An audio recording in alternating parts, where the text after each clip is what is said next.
Let's talk about Yuri and Housephone almost coming to blows on the podcast. That was one of the most entertaining things I've ever seen come out of the No Jumper extended universe. You know, a few months ago, like when Pot Lord and I were going back and forth, Phone called me and we had a interesting talk, and he was basically like, man, I just be like, he's like, you guys be forgetting, I've been doing this podcasting shit for years. I was over there with Adams in 2017, 16. Who said that? I was on one of the first No Jumper shows with him and Cam Girl. Yeah, he's like, he's like, this shit's not new to me. I just be like sitting back, watching all of y'all fucking beef with each other and laughing. Like, you guys all look crazy to me. It's just, and then like, it's impressive to me that Phone, without even really being that active, is able to deliver.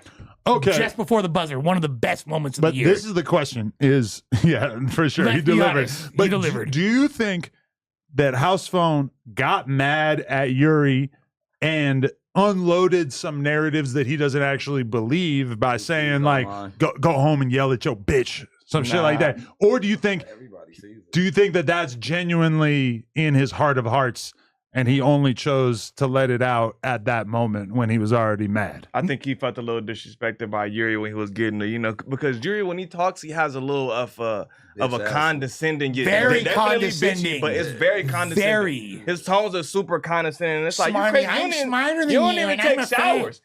How the fuck are you better than anybody? And then you the only dumb nerd. I don't get it. How you a nerd who can't spell? That shit's stupid.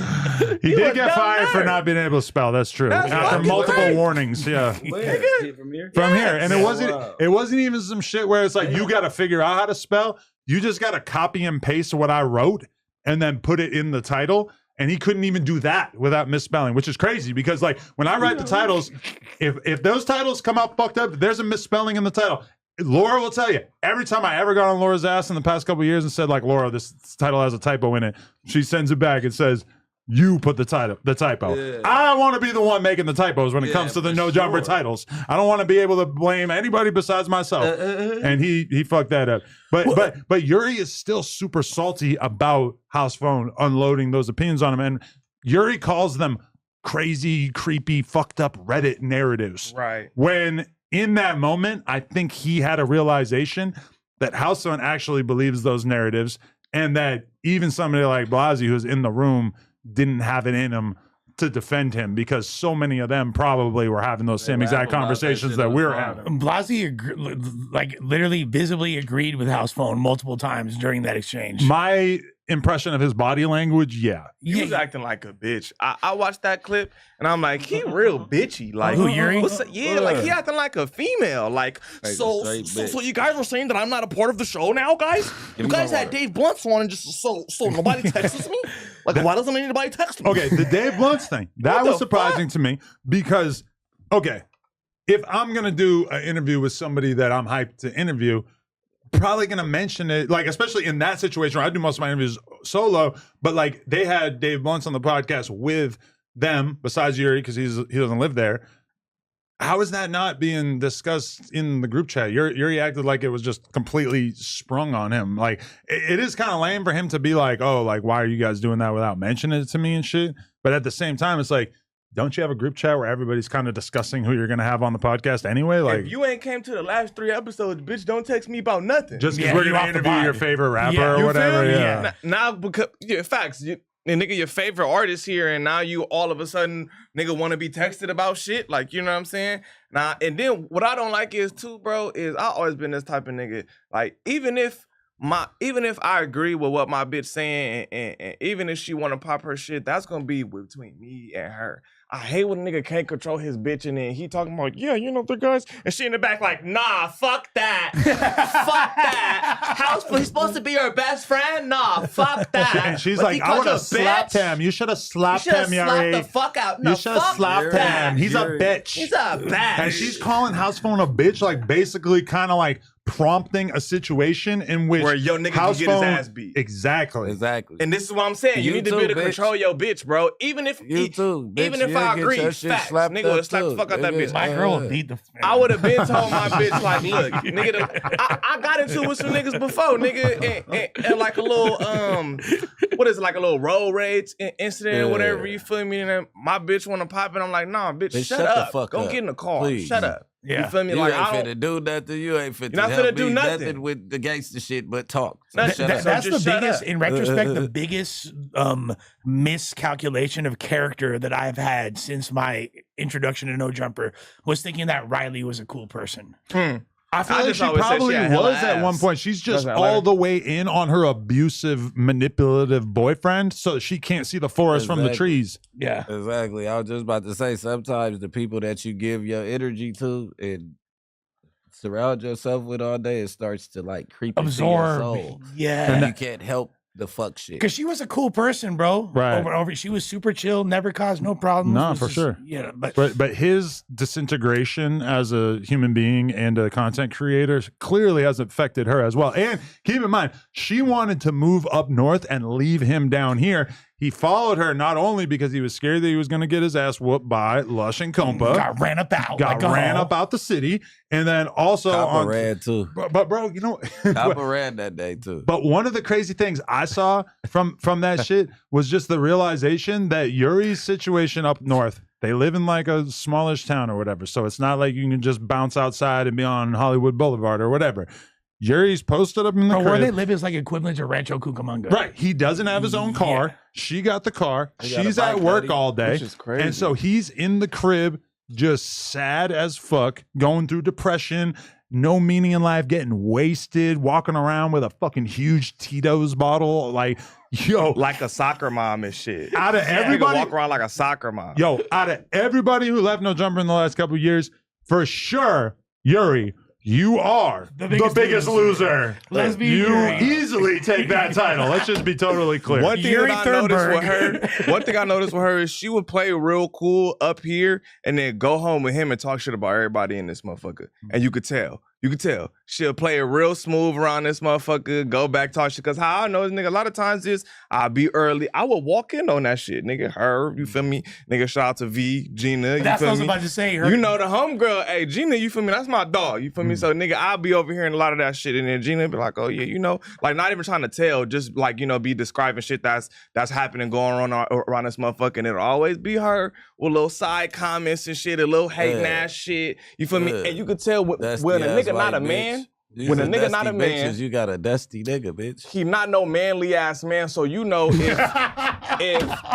if she making little sub comments and shit like that, you know, nigga, when they laying in the bed, she doing the same, and he's soaking that shit in, and then he'll come the next day and then blurt it out on camera. And the same type of shit, like you see it, you can tell, because when she in the back, now fuck that, he in the back like yeah, babe, you know, Those fuck are that my shit. real friends. They're not my friends. But he even says in it, he says, I'm starting to realize Pee Wee Herman ass nigga. he Yeah, for thought real. that, like, I feel like he thought he had a different level of friendship with those other dudes. And then as a result of this situation, he's kind of realizing, like, You a fucking prick, bitch. We gonna treat you like a fucking geek, like you are. Like, shut the fuck up. and honestly, I'll give him Give me his. my water back then. I'll give him his props. can you drink my water? Yeah, you drink That's my funny. water while you're yelling at Can me. you drink my water? water while you're yelling at me. No, You guys are not Housephone- my friends. Housephone taking his water is amazing, by the So way. That's good. the best part of the whole thing. That was the best part. Now I'm That's the gonna best leave. part. Nigga, I'm I'm on taking your my ass purse I'm and my drinking your water. Bitch ass nigga, shut the fuck The up. best part is phone did not know. Yeah, He had no, no yeah. clue. Yeah, He just nah, seen the he water just there took and the drank water. it. But this fool Yuri, the most self-aware moment of his fucking life was when he's like, maybe it's me. Hi, I'm the problem. It's me. Like the moment he realized that on camera and was like, maybe I'm just a difficult person to deal with. I'll accept that. I was like, wow, Yuri, like real-time growth for the first time in 10 years. I got a theory, because he's saying because I tried to watch the full like 2-hour episode, ended up having to speed it up and skip around a little bit because it was moving a little slow for my taste. But there's one thing, like Yuri kept alluding to there being a reason why he can't come down and do the podcast more often. And it was like, he didn't want to say it on camera. Well, he doesn't want me to give him the booker. I don't have a Benz. I don't drive a Benz. I think he's got a job and I think he's embarrassed. That's just my guess because he's already like acknowledging that he doesn't really have money. He doesn't have his own car. But I'm thinking about it. I'm like, you can't really be making that much money from streaming. I think that he's got like some kind of like manual labor job, and he's like a rapper where he don't want to admit it. You work at a warehouse. That's my day guess. job. Yeah, I think he's an Amazon worker or some shit. And there's nothing wrong with having a job, bro. No, yeah, but his pride is built up so much. Work all the time. But don't do my nigga Spider like that. He's convinced himself that he's better than having a job. So that's just my guess. I would love to hear everybody else's guesses about what it might be. By the way, let's close this poll. But for the record, the despicable trolls in the chat. Oh my God. Are you sick of Not Like Us? Yes, no. 42, no, 58%. I ain't gonna lie. Anytime that shit out in public or the club, I'm always gonna be like, man, I like.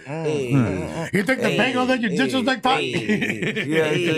They're just trying to rile me up. I know what y'all are doing. You're trying to rile me up. I'm trying to rile you up, brother. Nah, but look, I don't even know how me and Yuri even started having a problem, but it was just like he tried to say, yeah, he disrespected my woman, he disrespected my lady.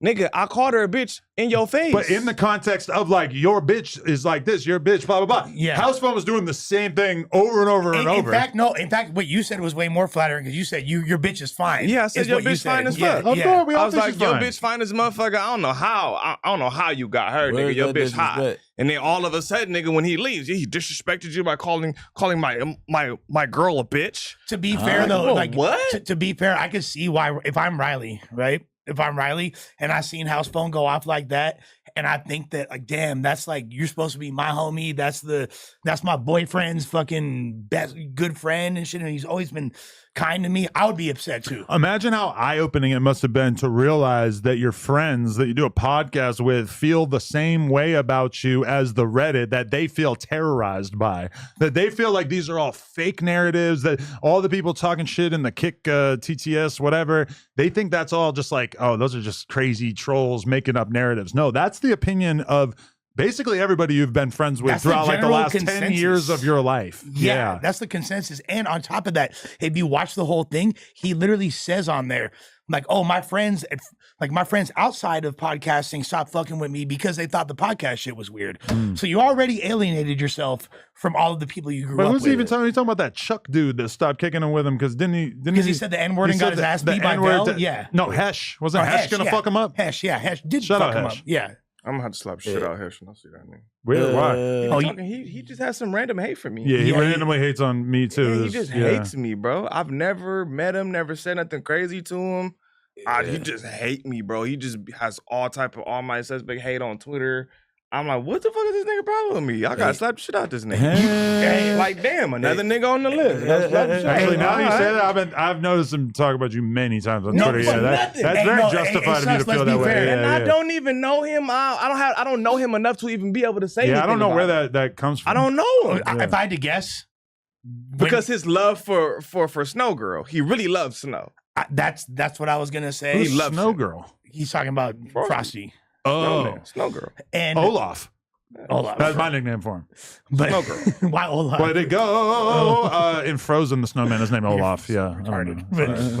But I always say, if everybody around you is turning on you, check your energy. I had to tell somebody in my pack that recently. Man. That you probably ain't seen me around a lot, but I still love you. You're so obvious everybody when you talk about people around you. Yeah, that's what I'm saying. But if everybody around you is nigga looking at you some certain type of way and you feel like ain't nobody fucking with you, check yourself. Go through a self-check. Like, have I been pure to everybody on this list? No. There's no way possible. I hear you. There was a time when a lot of people left my podcast, and there was a moment where I started to think, maybe I'm part of the problem. However, I quickly vanquished those thoughts. That's crazy. And realized, in fact, it was other people who were the problem. Yeah. Look, people might have been a problem, but you are definitely okay. Obviously, I had some complicity in this as well. But I feel like my situation was different because people who left the platform felt like they had so much to gain by losing the platform and creating negative narratives and stuff. They felt like they had such an opportunity to build off of shitting on me in a situation where they really had no reason to, that they took that upon themselves to do so because it benefited them so much. This is different than that situation because it's not like Housephone stands to benefit in any way by raging out on Yuri. No, he was just letting loose his actual truest feelings. He didn't want to do that. So before the pod, he was probably holding that shit in for a long time. Yeah. That's my shouts dog. to phone. Cool ass nigga. Blasey too. Shout out to Blasey. I didn't know the other white boy. I don't know that nigga, but I'm pretty sure. Yeah, shout out Ryder's cool. Ryder's cool. Shout out to him. They had hollered at I guess Blasey had hollered at Yuri and like asked him, please come, we want you back on the podcast. I think it was Blasey, but biggest bros reached out and was like, come down, we want you here. He came down. Like, obviously, the intention was not to slime him out. I guess one thing I learned from seeing the reaction to this is that a very popular and common narrative from the fans is that of them wanting them to get rid of Yuri. Like, yeah, I remember Yuri as a fairly beloved member of this podcast. It seems like a lot has changed because it felt like Housephone's stock in the eyes of the fans went up dramatically. Like, they're looking at him like Kendrick now. Like, he's the truth teller in this situation who's trying to take down big bad urinal. And, I don't know. That was kind of surprising to me, too, because I just remember, like, during the time period that they were both on the podcast, yeah, Housephone might have brought in more viewers, but I feel like people thought that Yuri was a very, very good person. Yeah. It feels like that has largely gone away. Geek. Everybody, he was the happy-go-lucky geek that you know what I'm saying? He was a good person. Yeah, he was. Did. No, I remember because I knew him from nothing. Yeah, Yuri used to be cool, bro. Yuri was mad cool. He had like Mikey type energy. You feel me? Except for Mikey's way cooler and has had sex with a girl before. You're right. Mikey way cooler, but he had that. That is a fair. He didn't.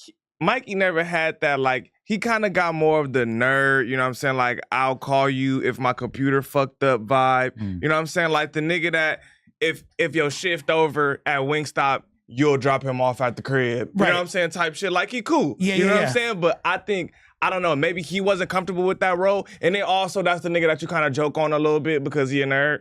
I think he wasn't comfortable with that role. And he started changing his personality on camera. You know what I'm saying? I don't think he was comfortable with being the little nerd that niggas talked about here and there.